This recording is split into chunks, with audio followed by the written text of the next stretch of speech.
Hello everyone, Darren here, and on today's episode of WoTC Academy, Extra Credits, we have a bit of an interesting game for you with a very important lesson on the latter half of this video.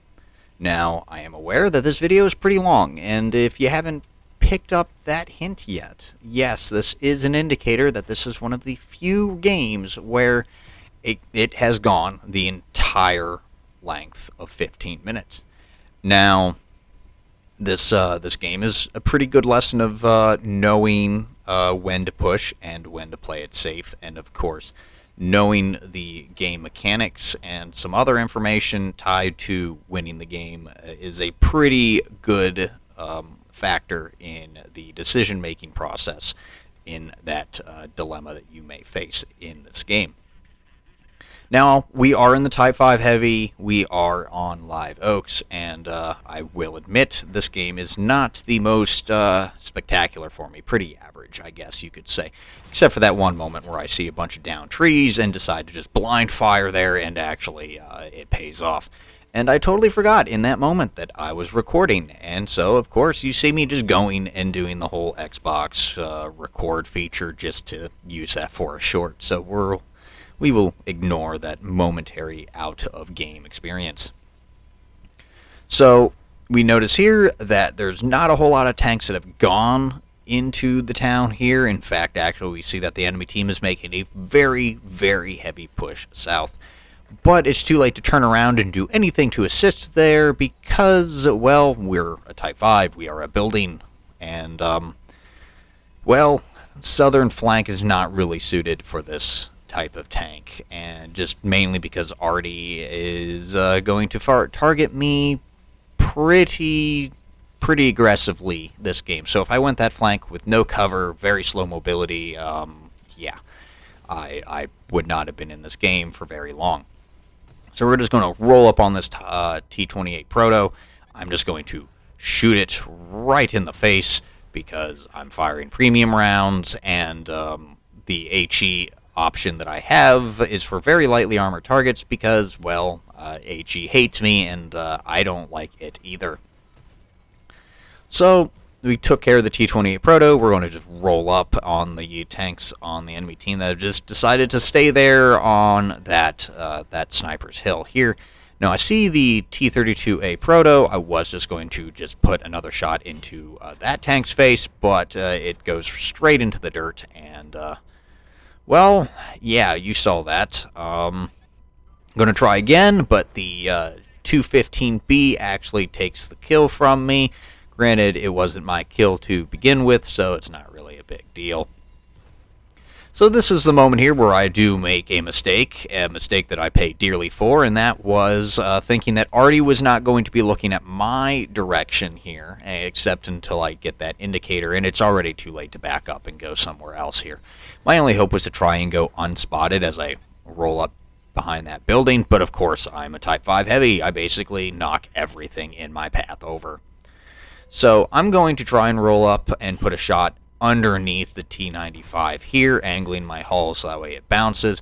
I do put a shot right into the underbelly, and then Artie focuses me, and then the Leopard 1 unspotted, and in the distance it's just going to basically farm my lower plate. But I kind of really needed that kill for daily challenges, and so I didn't really care at that moment here. As I said, I made the mistake of rolling out into the open here and just getting continuously spotted and farmed by both the Leopard 1 and the enemy artillery. I almost wanted to make this video a part of my mistakes were made series. However, it was a little bit of a tough call based on the latter half of this game. And yeah, if you don't want to be sticking around for any of this stuff, this rambling here, I will try and find a timestamp where appropriate, so that way you can just skip to the juicy bits. Now here we are. I have survived the onslaught, and I am now at permanently 11 hit points. I have been ammo racked. My vision is damaged. My engine is damaged, and my tracks are damaged. And yes, I am running standard consumables. So not the best position right now. It's kind of one of those games where I do is like regret running standard consumables, and I'm sure some of you are like, but Darren, just run premium consumables. Who cares? And it's like I kind of care because, long story short, it's just kind of been ingrained in my head, muscle memory wise, and just mental conditioning to where I don't use premium consumables. I just use the standard.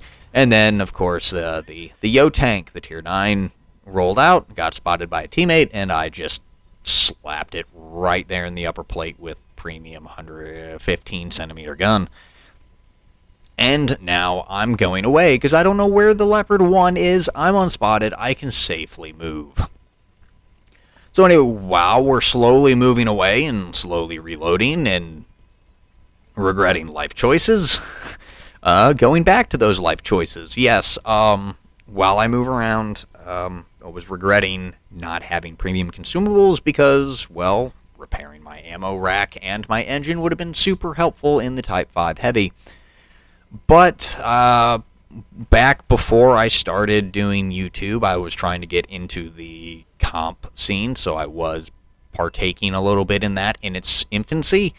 And, well, back then, you were charged silver in custom games. Everything, like premium consumables, were still 20,000 silver.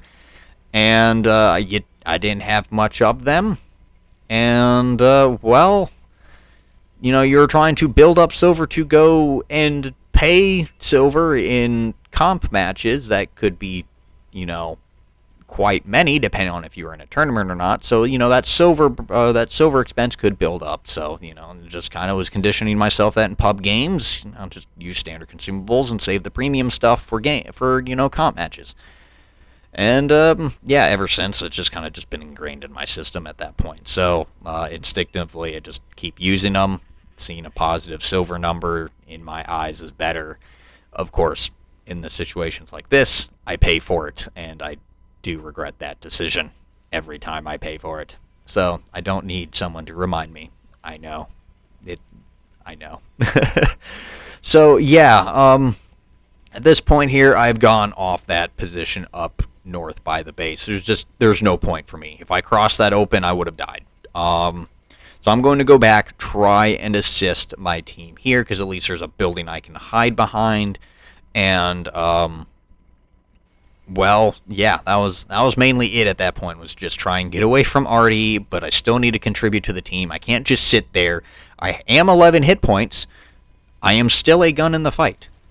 My gun is still dangerous, despite being a crippled, movable building that is going along at 22 kilometers an hour right now.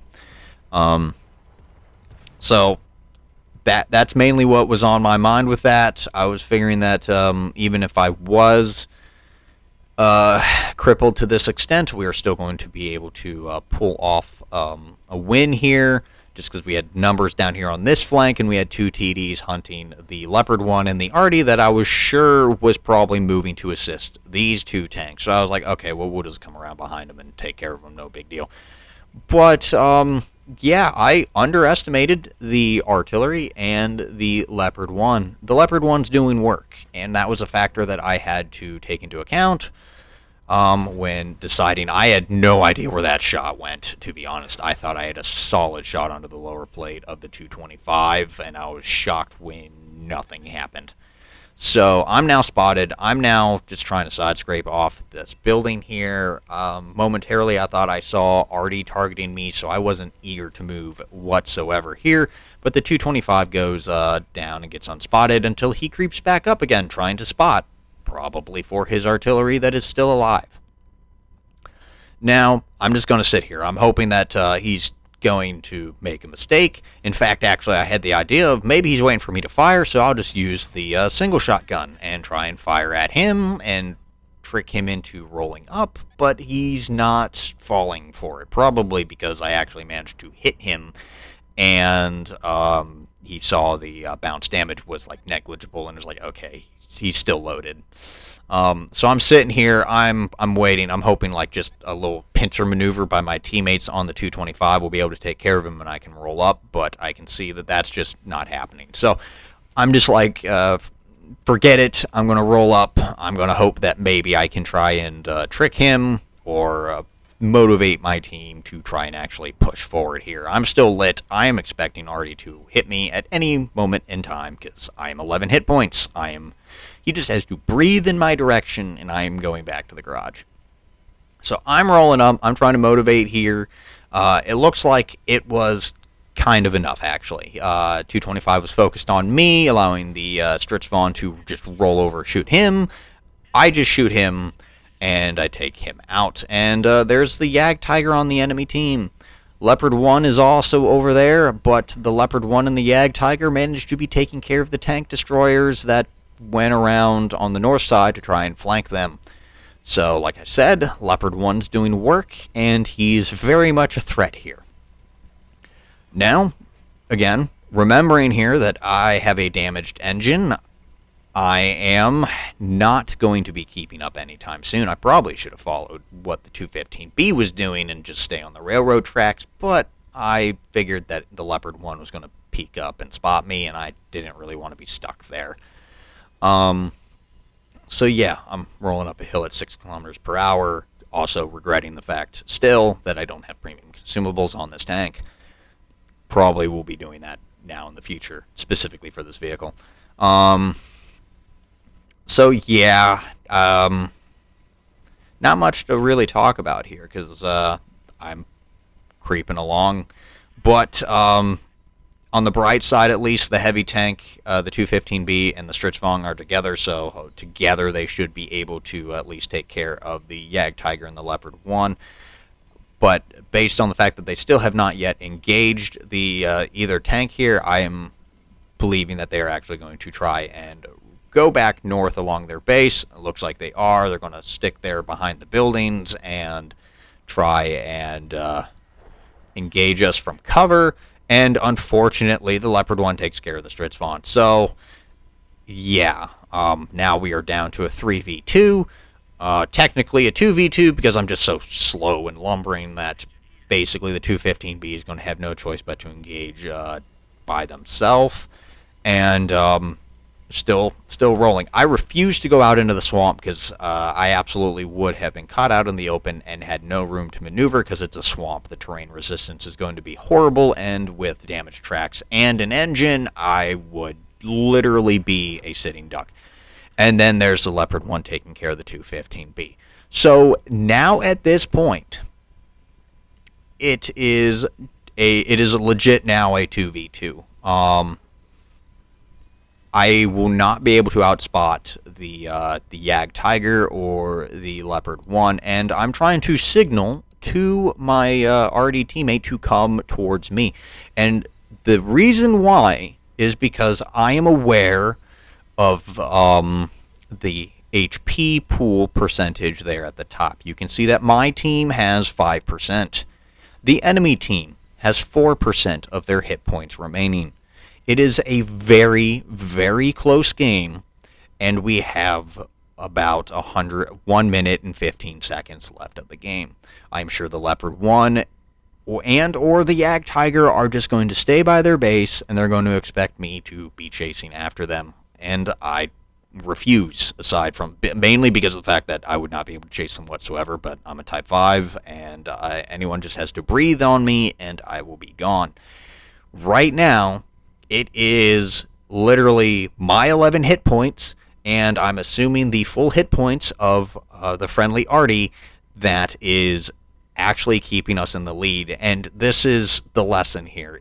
If you know the winning conditions, mainly how the HP pool percentage is one of the winning conditions here. If you are this close, there is literally no point in chasing or trying to engage with the enemy, especially if you're in like a situation like I am. So instead, for the remainder of the game, I am deciding that I'm just going to sit here. I'm going to position myself to where I can either retreat down the hill as soon as they roll up, and already seemed to kind of get the message here to break contact and go into cover. and we win the game by literally 1% of HP pool remaining here, and that is why I didn't move. I decided that I'm going to play it safe. I get third. The game is pretty average, you can tell, in terms of damage, but I got 4 kills from it, and I still spent 32,000 silver. And like I said, very, very average game, except a billets medal. I don't ever remember earning one of those, but apparently I've earned so few that I only have 4 of them. So yeah, that's pretty much it for this game. That was the lesson I wanted to show you. Hopefully you kind of found that helpful and entertaining, or, anything along those lines. Mostly helpful and educational there mainly. But yeah, if you enjoyed this video, hit that thumbs up. And if you want to see more videos like this one, don't forget to subscribe, and also maybe check out my main channel, WoTC Academy, for guides and all sorts of other stuff that is mainly on the educational side. But until next time, this has been Darren of WoTC Academy, Extra Credits.